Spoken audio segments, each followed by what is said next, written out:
Une chose est sûre, cette année 2020, on s'en rappellera. Cette période un peu bizarre où les rues sont complètement désertes, les magasins sont fermés, la plupart d'entre nous n'allons même pas travailler, on reste tous à la maison, en confinement, depuis que ce virus a fait son apparition chez nous. Alors c'est sûr que pour certaines personnes, rester à la maison, être isolé peut être un petit peu compliqué. Personnellement, j'ai de la chance parce que j'ai toujours vécu un peu comme ça, loin de tout le monde, en travaillant de chez moi. Donc je vois surtout ça comme une chance de pouvoir tous se recentrer sur l'essentiel. Finalement, on n'a jamais eu autant envie de voir nos proches, on n'a jamais autant pris le temps de cuisiner, de se chouchouter, de se reposer. Alors profitons. Alors profitons-en d'abord pour être un minimum organisé. Parce que clairement, le casse-tête du moment, c'est d'aller faire les courses. Donc on évite au maximum de sortir, on prévoit des courses pour 2 semaines au minimum. Mais faire ces courses pour autant de temps, ça peut vite être un petit peu ennuyant. Des pâtes, de la sauce tomate, les classiques, c'est ok. Mais on va pas manger des pâtes non plus durant un mois, donc on s'organise. Personnellement, je fais quelque chose que je ne fais absolument jamais d'habitude. J'organise mes repas de la semaine. En général, j'aime bien laisser place à l'imprévu, mais là c'est un petit peu plus compliqué, donc déjà ça me permet de ne pas être en panne d'idées et de manger équilibré. En plus de ça, ça me permet aussi de ne rien oublier pendant les courses, comme ça j'ai vraiment tout ce qu'il me faut pour tous les repas de la semaine. Et aussi ça me permet de prévoir un petit peu ce que je vais pouvoir faire le week-end et me faire des petits plaisirs, donc c'est un petit peu comme si j'allais au resto, je me dis ouais j'ai hâte d'être samedi ou dimanche pour un petit peu de folie. Et donc où est-ce que je pioche mes idées? Simplement, je vais sur Pinterest, je regarde ce qui se fait et en général j'adapte à ma sauce. Ou alors sinon, je vais directement regarder mes anciennes vidéos. D'ailleurs, j'ai une playlist recettes ou les recettes de la semaine où vous pouvez aller voir toutes mes recettes. Et ce que je fais aussi, c'est que je partage aussi mes idées avec ma sœur, mes copines, etc. On se fait pareil, on fait des menus de la semaine ou en tout cas sur 2-3 jours. Et comme ça nous permet aussi de changer et pas toujours manger la même chose.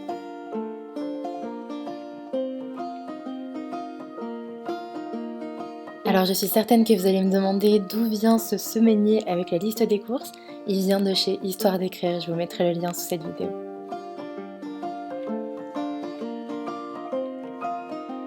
Et pour ma journée c'est pareil, j'essaye un petit peu de l'organiser sous forme de planning ou en tout cas je me mets une to-do list, certaines choses à faire dans la journée et de cette manière ça me permet de me sentir quand même toujours un petit peu active.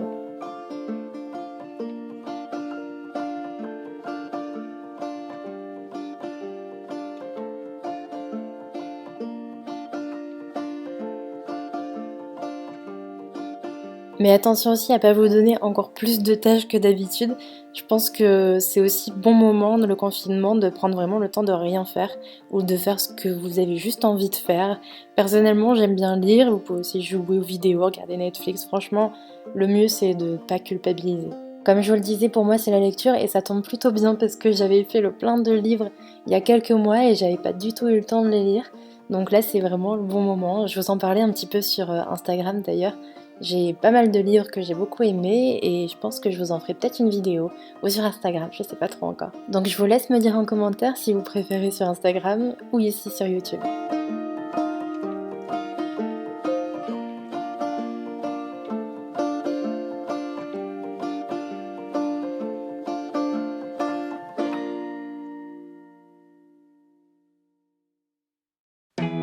Autre chose qui me passionne, évidemment, c'est la cuisine. Je pouvais pas vous faire une vidéo sans vous parler de cuisine. Et en ce moment, clairement, j'ai l'impression de ne faire absolument que ça tous les jours. Et en même temps, ça tombe bien parce que j'ai envie de tester de nouvelles recettes, me faire plaisir avec un bon goûter. Enfin bref, les tentations me manquent pas. Sur Instagram, on voit que ça. Mais alors, un point ultra important et encore plus en ce moment, parce qu'en plus, on est tous en train de reproduire les recettes de un tel et un tel, le téléphone. Pensez bien à le désinfecter tout le temps, très régulièrement et encore plus juste avant de faire une recette. Parce que généralement, on fait des recherches, on fait des stops sur la vidéo, des avances rapides, des retours en arrière, on fait que ça de le tripoter.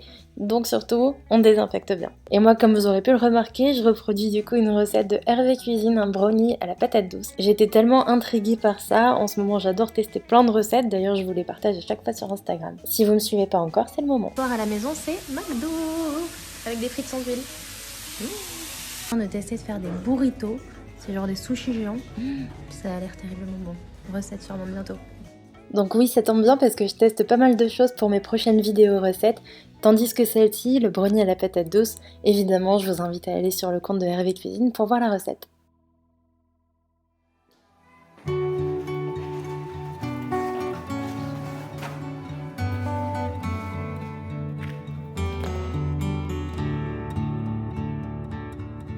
Bon, forcément avec tout ça, il n'y a pas trop le choix de compenser. Alors je fais du sport, j'essaye d'en faire tous les jours. Je fais pas vraiment du sport pour maigrir ou je ne sais quoi. C'est vraiment pour ne pas rester sédentaire. D'habitude je vais à la salle de sport. Cette fois je le fais à la maison. Donc à mon rythme. J'ai découvert les vidéos de Pamela Reif sur YouTube. J'aime bien parce que c'est des vidéos courtes de 10, 15, 20 minutes. Et ça va vraiment droit au but. Il n'y a pas trop de blabla. C'est vraiment tout ce que j'aime. Et puis clairement, quand j'ai vu 2 jours après que j'avais des courbatures énormes, je me rends compte que c'est bien efficace, donc je m'y tiens. Donc je fais vraiment comme j'en ai envie, je me tue pas non plus au sport, je fais 20, 30, 40 minutes par jour. Je me mets pas de pression, il y a certains jours d'ailleurs où je fais pas de sport du tout.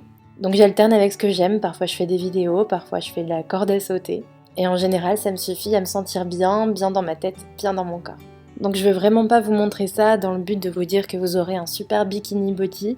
C'est vraiment parce que ça fait du bien et personnellement je le sais en travaillant à la maison et en ne bougeant pas du tout, c'est vraiment très très mauvais pour tout l'organisme. Et évidemment, dernier point important pour moi, c'est de rester connecté. Rester connecté avec la famille parce que forcément nos proches nous manquent pendant cette période et c'est vraiment important de garder les liens. Donc il existe plein d'applications, j'ai découvert notamment Open House qui permet de nous appeler à plusieurs, donc ça c'est vraiment super, je fais ça avec ma soeur, mon frère, mes parents. J'essaie aussi de rester connectée via les réseaux sociaux et en même temps j'essaie de pas être trop perchée sur mon téléphone parce que c'est vraiment pas bon, on s'enferme un petit peu dans ce que font les autres alors qu'il y a tellement de choses à faire chez soi. Comme se faire des tresses partout sur la tête pour se retrouver le lendemain matin avec de jolies ondulations. Ou alors se remettre à la couture pour essayer de fabriquer un masque qui nous protégera de ce satané virus. En tout cas, les idées pour s'occuper ne manquent pas et j'espère que pour vous aussi tout se passe bien, j'espère que vous vous ennuyez pas trop. On sait pas encore combien de temps ça va durer, mais une chose est quasiment sûre, c'est que ça n'arrivera qu'une seule fois dans votre vie, alors restez chez vous et profitez.